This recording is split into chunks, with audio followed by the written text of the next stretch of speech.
11 h à Kinshasa, mesdames et messieurs, bonjour et bienvenue dans cette première livraison d'informations sur Mandiko Télévision. Martin Fayulu Madidi, coordonnateur de la MOUCA, a tenu un point de presse le jeudi 2 mars à Faden House, à Kinshasa-Gombe, autour de la situation sécuritaire dans la partie est de la RDC, devenue très préoccupante, mais aussi pour annoncer la tenue à travers le pays de la marche contre l'agression rwandaise prévue le 11 mars prochain. Un reportage signé Bijou Lumuna et Yvan Chibang.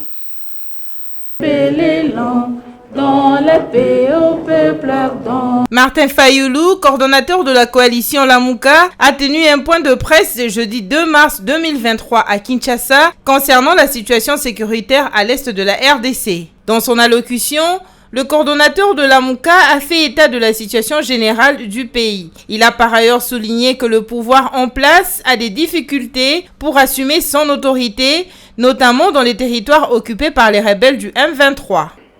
L'absence évidente de soutien de la part des organisations telles que l'Union africaine, la SADC, la CEAC et la CIRGL, et donc l'isolement de notre pays, ne peut se justifier que par la faiblesse de la diplomatie congolaise et l'absence d'un leadership conscient des enjeux. Nous appelons le peuple congolais à marcher avec nous les 11 mars prochains pour dénoncer et condamner l'agression dont notre pays est victime. Francis Moulaja, président du MPD et membre du présidium de l'Amouka, n'a pas manqué de réagir face à l'allocution de Martin Fayulu. Et ici, je veux assez que la population comprenne que le point de presse d'aujourd'hui était fait essentiellement autour de 3 points majeurs. La première des choses ici, c'est de réveiller notre peuple, de rester vigilant et d'être solidaire avec notre population de l'Est de la République démocratique du Congo. Afin de faire comprendre à notre peuple ici à l'Ouest que le Congo est un et indivisible et que l'Est c'est comme une partie de notre corps. Lorsqu'une partie de votre corps souffre, et je ne pense pas que la tête et le reste du corps se restera tranquille. Et en même temps assurer la population de l'Est que nous sommes la première force politique dans ce pays qui a toujours été avec eux et qui a organisé tant de manifestations, qui a plaidé jusqu'à ce qu'aujourd'hui les jets soient dévoilés.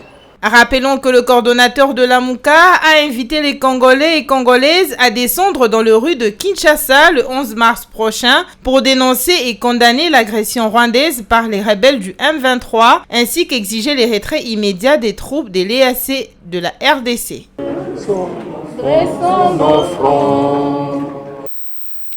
C'était lors d'un briefing spécial du gouvernement que le ministre de la Communication et Médias a évoqué les attentes des Congolais sur l'arrivée du président français pour Patrick Mouyaya. Le gouvernement congolais demande au président de la République française de peser de son poids pour stopper l'agression rwandaise en vue du rétablissement de la paix dans sa partie est. Suivez. Je pense que personne mieux que le président de la République, dans les conditions actuelles, porte les revendications de Congolais. Et il y a une bonne chose dans ce que le président Macron compte faire, c'est qu'il compte venir à Kinshasa. Et à Kinshasa, on va l'accueillir tel que nous sommes, un pays démocratique où lorsqu'il y a des opinions divergentes, les opinions s'expriment. C'est dans ces cadres qu'il faut situer. J'ai vu qu'il y avait des manifestations ce matin et pas seulement. Vous avez suivi le ministre Lutundula intervenant après la sortie du président Macron pour dire que le mot que le président Macron a sorti en répondant à la question de votre confrère de Sakweno n'ont pas été suffisants. Évidemment, il est revenu sur ce que le professeur a dit tout à l'heure, l'intangibilité de frontières de la République démocratique du Congo, mais l'opinion congolaise veut que sur cette question de la sécurité, qu'il soit plus clair. Il n'y a pas de place pour l'ambiguïté, le mal est connu, il faut le nommer par son nom. Après, il y a la diplomatie, parce que la France, depuis le début, s'est proposé de faire des bons offices. Et il semble que lorsque vous faites des bons offices, il ne faut pas épingler l'une ou l'autre partie. Mais ce n'est pas ça que l'opinion congolaise attend. L'opinion congolaise attend de la France un engagement clair pour le retour de la paix, condamner le Rwanda et prendre des mesures contre le Rwanda pour que le Rwanda cesse d'agresser la République démocratique du Congo. C'est bien clair, ça c'est l'agenda congolais au point de vue de la situation. Et à quelques jours seulement de l'arrivée du président français Emmanuel Macron à Kinshasa pour une visite qui rentre dans le cadre de l'approfondissement des relations franco-congolaises, notamment dans le domaine de l'éducation, la santé, la recherche, la culture et la défense, les avis sont très partagés dans l'opinion quinoise quant à l'opportunité de cette visite. Si les uns pensent qu'il est les bienvenus, les autres, par contre, parlent d'une visite qui ne résoudra pas l'épineuse question de la guerre dans la partie est de la RDC. John Likunde nous en dit plus.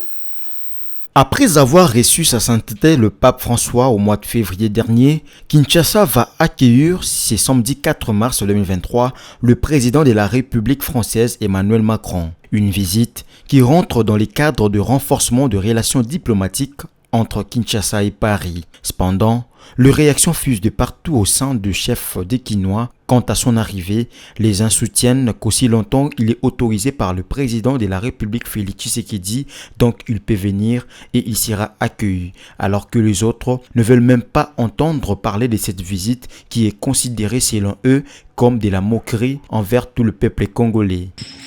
Notamment en ce qui concerne sa position face à l'agression rwandaise vis-à-vis de la RDC. Le Quai d'Orsay a donné son avis, selon lequel l'intégrité territoriale de la RDC n'était pas discutable. Oui, mais le président Macron lui-même n'a encore rien dit. Et nous voudrions vraiment qu'il soit très clair par rapport à cela, d'autant plus que la France est déjà en perte de vitesse en ce qui concerne ses anciennes colonies. Et donc c'est une venue de renforcement de capacité, si je peux le dire en ce sens, d'autant plus que le continent est aussi prisé par d'autres grandes puissances, la Russie, les États-Unis, la Chine, etc., etc. Et deuxièmement, c'est sur un axe sociopolitique. Donc Emmanuel Macron devrait être en mesure, je dirais la France devrait être en mesure de pouvoir aussi sanctionner le Rwanda, parce que comment expliquer que la Russie est sanctionnée par plusieurs pays et que le Rwanda ne le soit forcément pas, alors qu'il est clairement prouvé qu'il nous agresse. Nous sommes derrière les chefs de l'État. Lorsque les chefs acceptent que son homologue puisse venir ici, nous ne pouvons qu'obéir à la volonté du président de la République.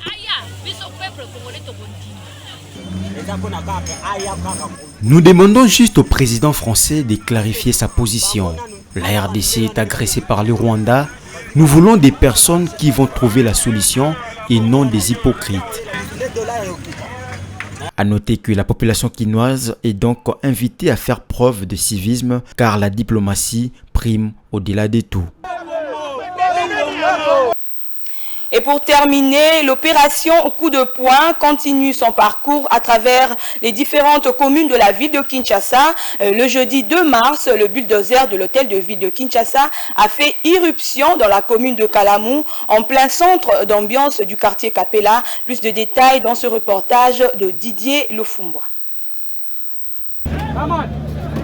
Il était temps que l'opération Coup de poing passe par la commune de Kalamu, précisément à Kapela, lieu mouvementé de cette municipalité. Un milieu réputé par la pollution sonore et la vente de viande de porc, chèvres, poulets, ainsi que de débit de boissons. Après avoir reçu la mise en demeure, les bulldozers de l'hôtel de ville de Kinshasa est passé en action ce jeudi 2 mars pour démolir toutes ces constructions au cœur de cette avenue qui sépare le quartier Yolo Sud et Yolo Nord. Cette opération rentre dans les cadres de Kinshasa Bopeto qui vise à assainir la ville et combattre les constructions anarchiques dans le but de redorer l'image de Kinshasa la Belle qui a été ternie. Supervisée par la ministre provinciale de l'Environnement et le bourgmestre de Kalamu. Laetitia Benakabamba, qui a assisté à la démolition, revient ici à sa mission et ce qui reste à faire. La première étape, c'est de démolir.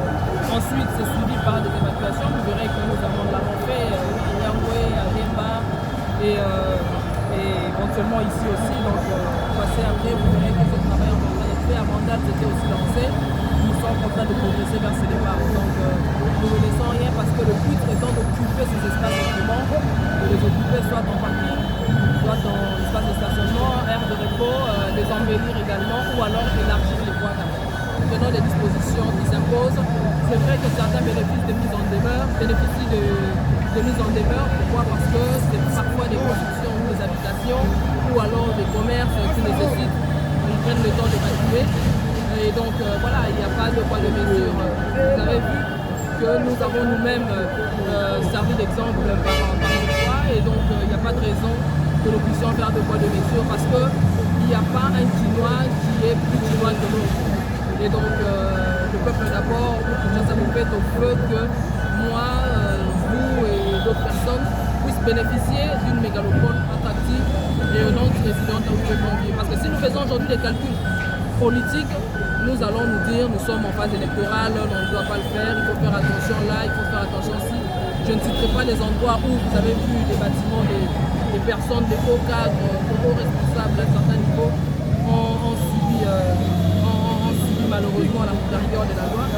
Mais je pense que nous avons, nous, comme je l'ai dit, la mission de doter à cette ville vraiment tout ce qu'elle mérite et de redorer sa plus belle ombre.